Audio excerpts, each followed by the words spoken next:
Bom dia. Bom dia. E aí? Oi. Tudo Bom você? dia, amigo. Bom dia.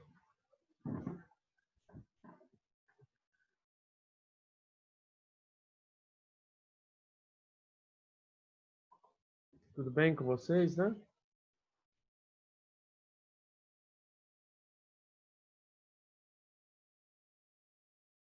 Vai abrindo para mim, por favor, Bom na página. dia. Bom dia, João.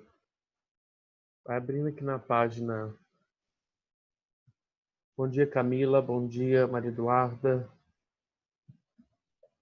Página. Página 7 do seu apostilo, tá? Página 7.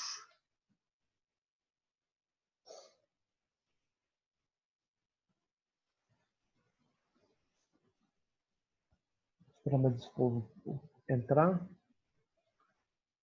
Mais algum povinho, mais alguns entrarem. A gente começa a nossa aula.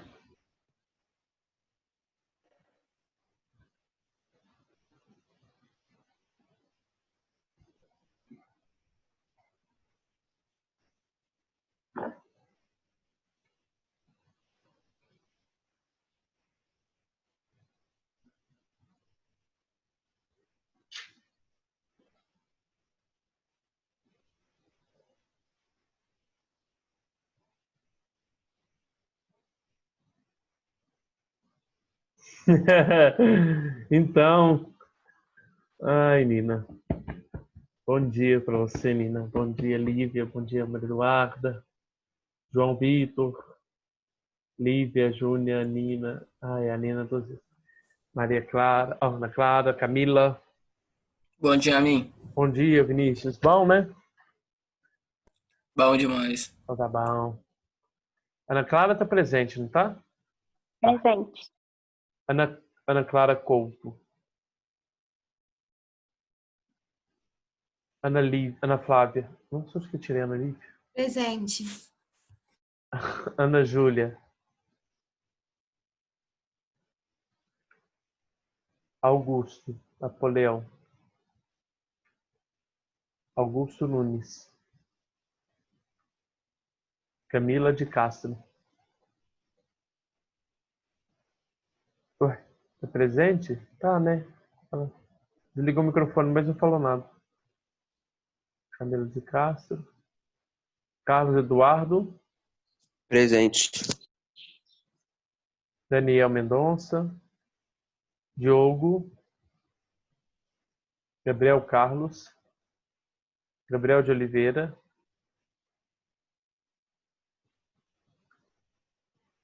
Guilherme Guida. João Vitor. João Vitor Presente. Pinheiro. Ah, tá ali. Júnia. A Júnia tá ali. Júnia tá ali, tá, né? Ali, ó. Olha o nomezinho dela. Ah, presente, ok. Lívia Chagas. Presente. Lívia Ferraz. Ué, saiu não, Lívia, seu presente, não. Lívia Ferraz tá presente. Marden. Presente. Maria Clara.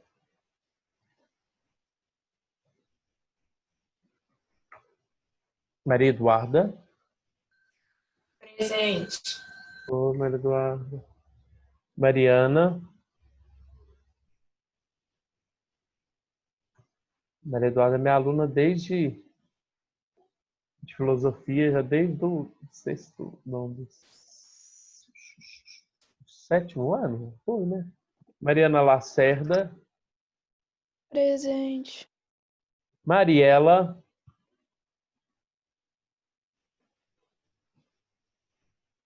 Marina Gondim. Presente. Pedro Correia.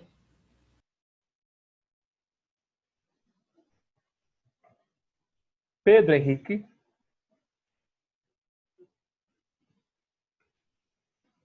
Rafael Nascimento. Eu, presente. Sara Miranda. Tiago Correia. Tomás Cassiano. Presente. O Tomás tá aí. Vitor Henrique. Vinícius Borges.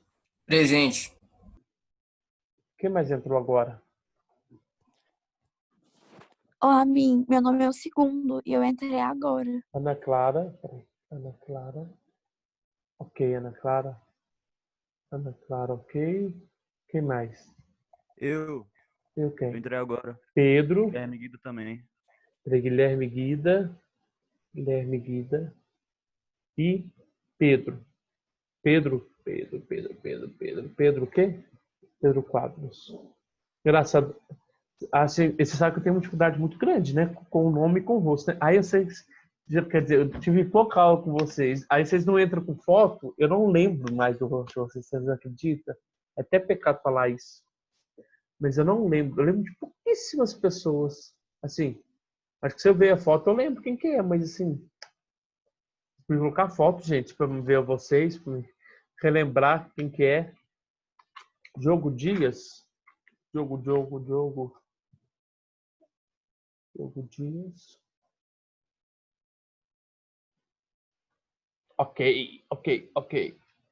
Pronto. Então depois faltando alguns minutinhos, vocês me lembram, tá? Se eu fiquei ou se alguém entrou depois, tá certo? Então, assim, se você puder pegar um marca-texto para mim, porque eu sempre gosto que vocês grifem alguma coisa, né? Eu acho que algumas partes que são essenciais para você depois voltar e recapitular na hora que você for estudar, tá certo?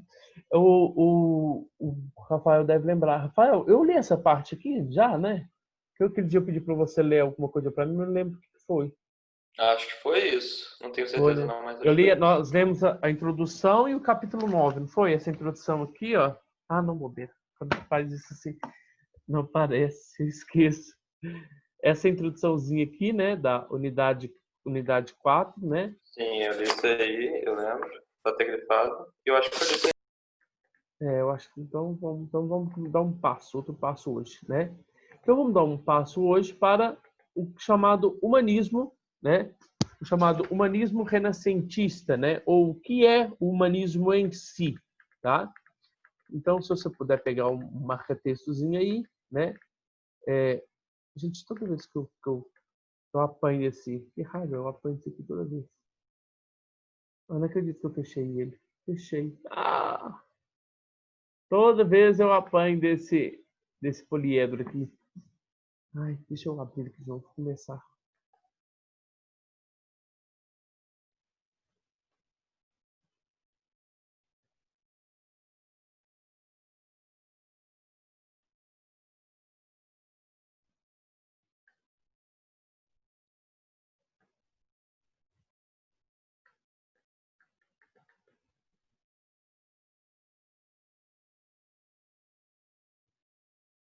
Também tem que diminuir isso aqui, nossa, ó, pronto. Diminuir.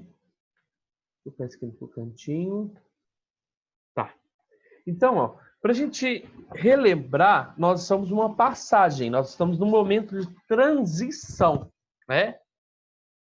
Transição de quê? De que etapa da filosofia? Nós falamos que é a transição, né, da Idade Média ou medieval para o início, né? A introduçãozinha ainda da Idade Moderna, tá? Mas o que marca, né, essa transição? O que marca essa transição? O Renascimento. Mas o que foi o Renascimento? Foi um movimento artístico, cultural, literário, filosófico, que aconteceu mais ou menos nos séculos XIV, né? Finalzinho do XIV e mais ou menos no século XVI, tá? Só que nós temos que deixar bem claro que o Renascimento ele não foi um momento de desligamento como que eu posso dizer, de ruptura total com a Idade Média, tá? Ele não é uma ruptura total, ele é somente um processo de transição. Ruptura total vai acontecer somente lá no Iluminismo, né? Lá com a Reforma Protestante, quer dizer, não, nem com a Reforma Protestante ainda há um desligamento total, né? Com o pensamento da Idade Média ou medieval, tá? Por isso que nós vamos ler aqui, olha lá para você, a primeira coisa que está falando aqui na página 41, ó, desculpa, gente, na página 7, é porque eu olhei o horário, está 7h41. A primeira coisa que está escrito aqui, eu quero que você grife, é essa coisa aqui que fala assim, ó, a transição da Idade Média para a Idade Moderna foi um processo lento e gradual que aconteceu em períodos e ritmos diferentes em diversas regiões da Europa. Por quê? Porque tem tinha muitas regiões, muitos países da Europa que logo, em seguida, posterior, à Reforma Protestante, muitos ainda não conseguiram se desligar, se desvencilhar dos ideais, da filosofia da Idade Média. Outros países, não. Outros países foram uma transição rápida, como, por exemplo, a própria Holanda, né? A Holanda, até hoje, ela é mais avançada em todos os níveis, né? A Holanda foi uma das primeiras, a desprender, a desagarrar, a desvencilhar, os ideais da Idade Média e medieval, certo? Olha lá, os fatores que desencadearam esse processo, qual processo? O processo do humanismo, o processo do Renascimento, envolve múltiplos aspectos da vida humana. Economia, quer dizer, vai mexer, esse processo, do Renascimento, do humanismo, ele vai transformar o homem no seu aspecto econômico, no seu aspecto político, no seu aspecto religioso, principalmente na arte e posteriormente na filosofia. Quando a gente fala na arte, aí a gente pega lá o Fique Ligado, lá, quando no Fique Ligado, tem aqui do lado, ó, remete a esse homem vitruviano na qual deixa eu até me colocar aqui para ver se ele aparece aqui direitinho, o homem vitruviano. Remete-se a volta, a volta não, a uma arte totalmente não, às vezes, desligada com a imposição da igreja.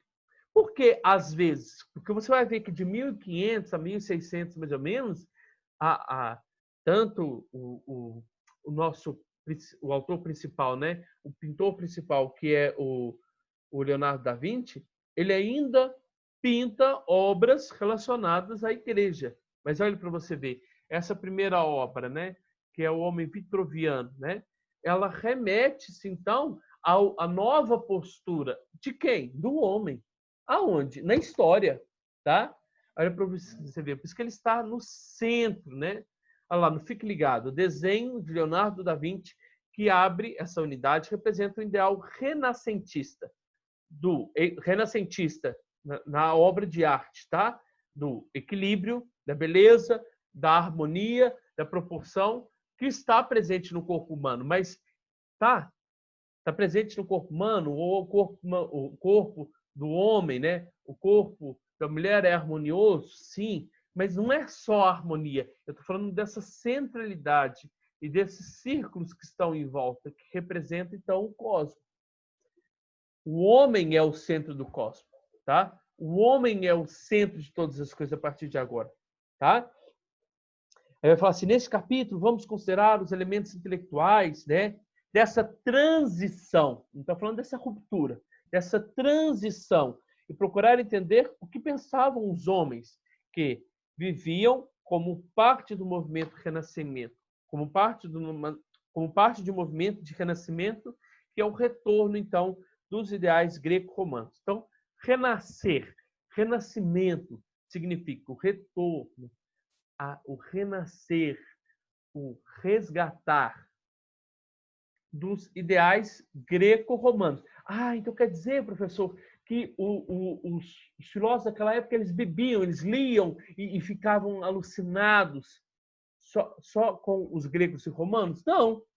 É aquilo que nós vamos falar daqui a pouco. Eles liam os gregos e romanos, tá?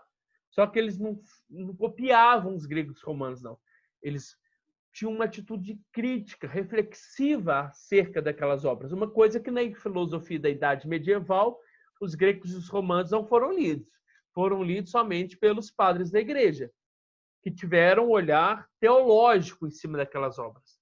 Agora não, tá? Agora o homem ele vai pegar as obras, né? Tanto de Aristóteles, tanto de Platão, tanto desses filósofos do estoicismo, do epicurismo, e vão ter um olhar crítico, tá? É um resgatar, né? É um resgatar do homem que estava perdido, da inteligência do homem que estava apagada, né? É um resgatar, é um trazer novamente para o centro, só que não é trazer e copiar deles, não, tá? Também há uma libertação no sentido, uma libertação porque agora o homem estava preso, né?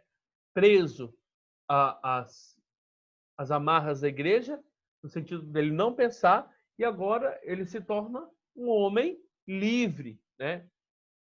Livre na forma de pensar, livre na forma de expor o seu pensamento, livre em fazer ciência, tá? Então, deixa eu continuar aqui a leitura. Deixa eu descer um pouquinho aqui. Então, qual foi o berço do Renascimento? Nós sabemos que o berço do Renascimento foi, então, a Itália. Nesse parágrafo aqui, ó, se você puder grifar para mim, ele vai apresentar os contextos históricos, né? Quais foram os contextos históricos, os artistas que proporcionaram, né? Que colaboraram para que o Renascimento se instaurasse, né? Grife para mim, se possível. A Itália foi o berço desse Renascimento. Circunstâncias históricas específicas da região ajudaram nesse fato. Então, quais foram as condições históricas que favoreceram, então, para a queda do teocentrismo, né? Para a transição do teocentrismo para o antropocentrismo? Olha lá. Primeiro, a organização política das cidades e territórios, a maneira das cidades-estados gregas. Outra, a persistência do comércio. Olha para você ver, a gente remete lá à filosofia grega ao período do período socrático, né, e antropológico. O que favoreceu para o surgimento da democracia grega? O fortalecimento da classe comerciante. Depois ficou classificada como uma burguesia. Então, o fortalecimento da classe governante exigiu com que os eupátridas, ou exigiu para os eupátridas, ou os aristocratas, uma maior participação na vida política, nas decisões e nos rumos da cidade. Acontece a mesma coisa aqui, né? A classe burguesa também começa a ter uma certa influência novamente, né? Uma certa autonomia. Porque quem que era o centro do poder aqui? O centro do poder era os reis, né? Depois quem? Depois a Igreja Católica. Mas ainda mesmo assim, os reis eram subordinados à Igreja Católica, porque a Igreja Católica expunha ainda aquela ideia, né? O direito divino do rei governar. Quem deu esse direito a ele? Ao rei. Quem deu o direito foi o próprio Deus, tá? Você tem que ir rápido, senão... que mais? Olha lá para você ver. Então, persistência do comércio, a força da burguesia, né? E a força da burguesia, quando a gente fala burguesia, são esses comerciantes, né? Os proprietários de terra, que resolveram dar mais crédito para quem? Para a arte, né?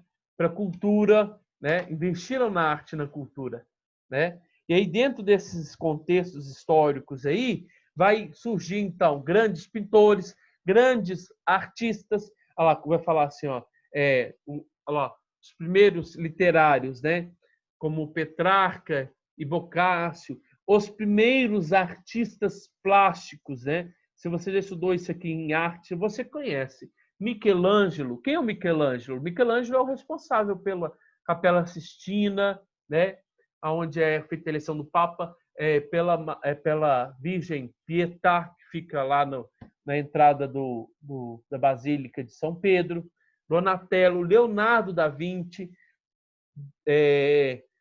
Botticelli, temos dois Rafael, né? Temos o Rafael Sanzio e outro Rafael, o Tiziano, né? Entre outros. Então, quer dizer, olha para você ver. Na Idade Média, né? Lógico, teve a Reforma Carolíngia, na qual o imperador Carlos Magno ele colabora para o processo de se fazer arte, né? De produzir arte. Só que agora, os artistas desse momento começam a ganhar renomes. Por que começa a ganhar renomes? Porque a obra deles começa a ser paga, se torna um investimento. Tá? Olha lá. Se quisermos compreender melhor, né, o empreendimento relacionado ao Renascimento, né, temos uma obra literária chamada Divina Comédia de Dante Alighieri, né, que ele faz uma retomada do céu e do inferno. Eu nunca li essa obra, mas toda vez que você vai ver, ou se você vê o Padre Fábio de Mello fazendo pregação, ele sempre fala dessa obra, da Divina Comédia. Tá? É porque ele resgata essa questão e põe em xeque, né? Põe em choque os ideais humanistas, né? E os ideais medievais da Igreja Católica, né? Eu gostaria que você grifasse aqui para mim, ó, essa parte aqui. Deixa eu ver se eu consigo pegar o textozinho aqui para você saber onde que eu quero que você grife. Eu quero que você grife essa parte aqui, ó. Os elementos, tá vendo? A partir daqui que eu quero que você grife para mim, ó. Os elementos do Renascimento andam juntos. Considerados intelectuais, artistas, cientistas, religiosas, todos fazem parte do que se produziu no período. Eis o ideal do homem renascentista, aquele que confia em suas capacidades e trabalha para desenvolver todos os seus talentos, não deixando nada de fora de sua zona de interesse, motivado por uma curiosidade e uma imaginação infatigáveis. O homem da medieval não tinha essa curiosidade. E agora, na hora que a gente for ler, uma certa parte aqui vai falar assim, o homem não se preocupa mais qual a religião ele pertence. No Renascimento, né, não se preocupa mais em qual religião ele pertence, né? Mas o que o homem tem de bom, o que o homem tem de característica, o que o homem tem de virtude para trazer para nós, né? Para desenvolver para a humanidade, para desenvolver, né, para o contexto na qual ele está inserido. Né? Ele não se preocupa assim, qual religião você pertence? Quais são as suas virtudes? Né? Você sabe o quê? Não. O importante é notar que o homem agora ele está no mundo aí, né? Independente da religião, independente da filosofia que ele segue, o importante é que o homem está aí no mundo para colaborar de alguma maneira, para acrescentar de alguma maneira. Tá? Deixa eu... Aí no decorrer, vai falar a contribuição que o próprio Leonardo da Vinci, né, fez para a história. Por quê? Porque ele desenvolveu, no seu estudo, ele foi um dos primeiros que abriu um cadáver para descobrir, né, para descobrir mais sobre a realidade do homem, desenvolveu um helicóptero, desenvolveu um tanque de guerra. Ele foi um engenheiro que desenvolveu toda a parte, como que eu posso dizer, do esgoto da sua cidade. Então, quer dizer, esses homens aí estavam além do seu tempo, tá? Estavam além do seu tempo. Aí, essa segunda parte aqui, ó, vai falar, e eu gostaria que você grifasse para mim, né? Vai falar de uma nova atitude dentro desse renascimento. Qual atitude? A atitude da mudança. O que mudou? O que mudou neste período? Né? O que o Renascimento trouxe? Trouxe o homem, sim, né? Trouxe os ideais humanistas perdidos, né? na Idade Medieval, sim. trouxe novamente a cultura de reler, né, e reinterpretar os gregos e romanos? Sim, né? Mas qual que é o ponto da mudança? Que mudança de concepção é essa, Rafael? Qual a concepção é essa, Rafael? Vamos ver se o Rafael sabe me dizer. Qual a mudança? Olha, amigo, para mim a mudança foi a partir do momento que o ser humano ele passou a se colocar no centro, ele passou a se valorizar, retomando aqueles valores clássicos greco-romanos. A partir desse momento o homem passou a se questionar e buscar o conhecimento. Então, o que está acontecendo aqui? A passagem do antropocentrismo para o antropocentrismo. Então, que mudança de valor é essa? Que mudança de concepção é essa? A passagem de um Deus que estava no centro, né?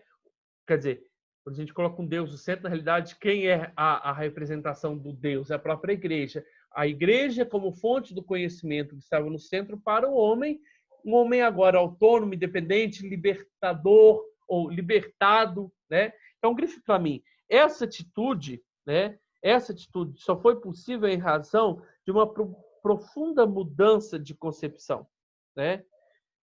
Mas que mudança de concepção é essa? Sobre a natureza do ser humano e o seu lugar e o seu pertencer no mundo. Porque qual era o lugar do ser humano na Idade Média medieval?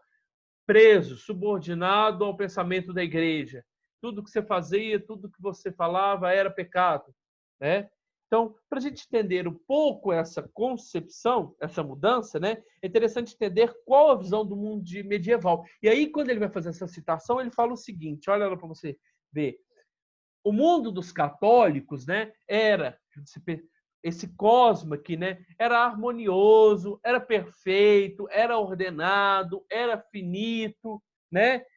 E nesse o próprio mundo, né, em si, ele exibia as glórias do seu Criador, né? Ele demonstrava a glória do seu Criador. Antropologia, matemática, física, química, era tudo uma teologia. Tudo fazia uma parte de uma teologia. Por quê? Porque tudo vinha do Deus. Tudo vinha de Deus. Tá? Olha lá, quando fala assim, física, astrologia, matemática, teologia, são tudo uma coisa só. Em uma maravilhosa integração de vida e de conhecimento. Olha para você ver como os escolásticos, né? Como os da patrística. Ah, não, que em casa é complicado demais. Eu dando aula, minha mãe batendo lá no martelo longe lá.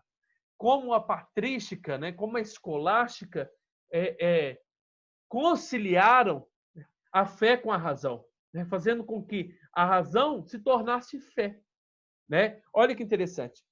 Olha lá. Todo o universo incorpora um objetivo e propósito colocado nele, pelo amor divino que tudo governa. Tudo tem um objetivo, tudo tem um telos. Qual o telos? O amor de Deus sobre as coisas. Tudo é ordenado, tudo é coordenado por esse amor divino, esse amor criador. Tá? E quando você lê esse texto, você deixa mais claro ainda que essa visão cristã católica era que Deus era o centro de todas as coisas. Deus era a harmonia do homem. Deus era a harmonia do cosmos. Tá certo? Então, olha lá para você ver. Não só no finalzinho, ele fala assim, ó, tudo leva a crer, tudo leva a entender que tudo vem de Deus, tudo depende de Deus e tudo nos leva até Deus. Nessa última citaçãozinha aqui, ó, tudo depende e tudo nos leva a entender que todas as coisas da criação foi feita à imagem e semelhança de Deus. E que nós estamos aqui, por isso que nós não podíamos contestar as coisas, porque nós estamos aqui para quê? Para adorar, para contemplar. Qual a função do homem na Idade Medieval? Nem entender, mas adorar a Deus, né? Ser um servidor, né? das coisas divinas. Aí, quando ele vai falar dessa mudança desse contexto, né? Ele vai falar que agora a função dessa... Não, falta 10 minutos já, meu Deus. Amém, só uma pergunta. Aquele trechinho que você leu pra gente, ele é remetendo à Idade Média, né? Tá, aquele que eu acabei de ler agora? É, porque ele É, fala da adoração a tá, Deus, tá, né? tá. Ele tá falando qual é a visão do homem. Aqui, olha qual é a visão do homem medieval. Quer ver qual é a função do homem medieval? Agora ele vai apresentar daqui a pouco a visão do homem do Renascimento. Ó, a função do homem na Idade Medieval, se você quiser grifar, tá escrito assim, qual que é a função? Escreve aqui em cima aqui, a função do homem da Idade Medieval. Ó, o homem também se encaixa em um lugar determinado de acordo com o plano divino. Qual o papel dele? Ele tem a função de cumprir na Terra e dedicar sua vida a ele. A ele devia estar com letra maiúscula, né? Porque está falando a Deus, seja o mais pobre, seja o mais nobre, toda. Então, qual é aquilo que eu acabei de falar antes de ler? Qual é a função do homem na Idade Medieval? Crer e adorar a Deus e fazer com que a sua vida se torne um serviço a Deus, tá? Aí agora vai falar que nesse texto aqui, ó, agora já a nova função do homem da renascença, do homem da moderna, tá? Olha lá para você ver, ó. É claro que uma mudança significativa não acontece do dia para o outro. Está falando aquilo que eu já falei desde o começo. Não houve uma ruptura de um dia para o outro, né? Houve um momento de transição. Olha lá, renascença é, afinal, a ponte de ligação. Aqui tem uma ponte. É a ponte. Quem é o Renascimento? O Renascimento está no meio. É a ligação entre os ideais da Idade Média com os ideais da Idade Moderna. Então, o Renascimento é essa ponte que interliga os dois pensamentos, tá? Interliga por quê? Porque ela é somente o início da interdependência, da autonomia do homem, da independência do homem, tá? Ela não é uma ruptura brusca. Eu já cansei de falar para vocês sobre isso, tá? Então, olha lá para você ver. Quando ele fala assim, renascença é, afinal, a ponte da mentalidade, né? É a ponte entre a mentalidade medieval e moderna. O que ela é, então? Ela é um momento de transição, tá? Ela é um momento de transição. E aí, olha lá quando a gente for ler essa citação agora, tá? Porém, há diferenças marcantes em como o homem renascentista vê a si mesmo e vê o mundo. Então, nós lemos uma citação como era o homem, né, medieval. Agora nós vamos falar do homem da idade moderna, né? Olha o que está dizendo. Lê para mim. Lê para mim, Rafael, ou alguma outra pessoa, se possível. Esse trechinho que começa com ser um guerreiro. Esse aqui. Ser um guerreiro ou um artesão é dedicar sua vida para o serviço e a glória de Deus. Não era mais o objetivo de todo homem. Não era mais o objetivo de todo homem. Nem todo homem já estava focado de perceber que todo o seu esforço intelectual já era ou era voltado para a Igreja Católica, né? Agora, não importa se você é cristão, se você é crente, se você é uma pessoa virtuosa. É aquilo que nós vamos ler. É aquilo que você traz, a sua contribuição como ser humano neste mundo. Continua para mim. O que importava era ser alguém por si só, ter um cérebro e saber usá-lo. Grife isso para mim. O que importa agora, na visão medieval, é ter um cérebro, é ter uma capacidade intelectiva, é também ser uma pessoa virtuosa, mas não uma pessoa virtuosa prendida, presa às virtudes teologais, né? Mas saber se esforçar, né? Saber para que serve esse cérebro, né? Continua para mim. Independência, aptidão, intelecto, conhecimento e habilidade eram o que contava. Grife isso para mim, por favor.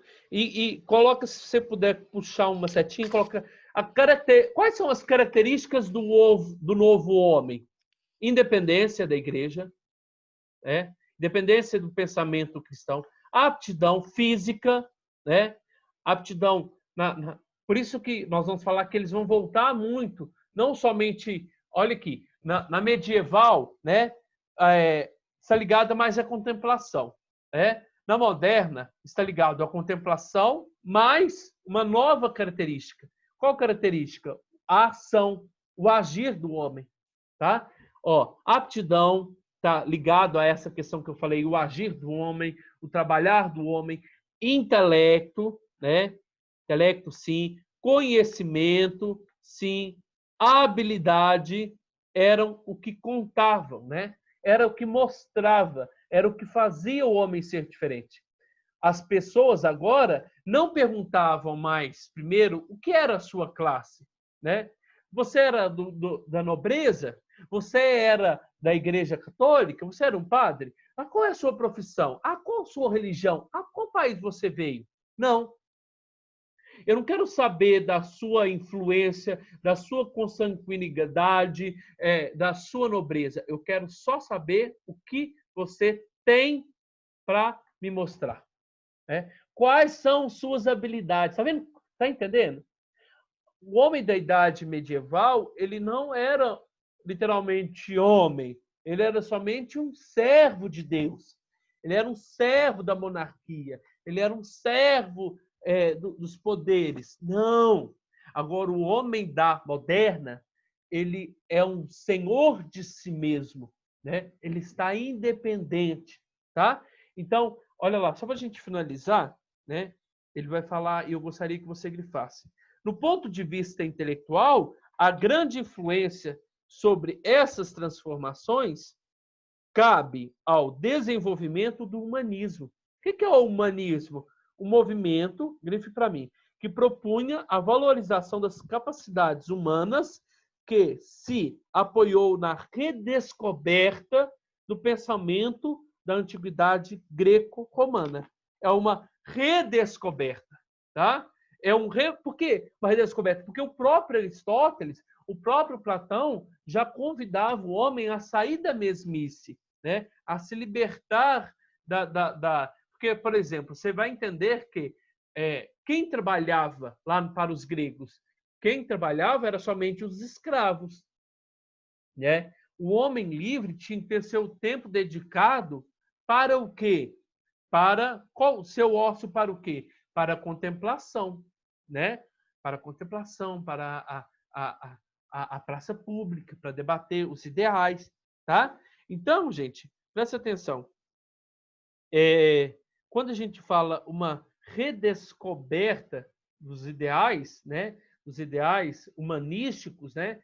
É resgatar o homem que tem capacidade intelectiva e tem capacidade ativa, quando eu falo ativa, na prática, na praxis, na relação com o outro, né? Por isso que vai surgir novos contextos políticos, novas formas de pensar a política aqui, tá? Várias formas de pensar a política que vai debater e vai contra a monarquia, a tentativa também do resgate ao que? A democracia, né?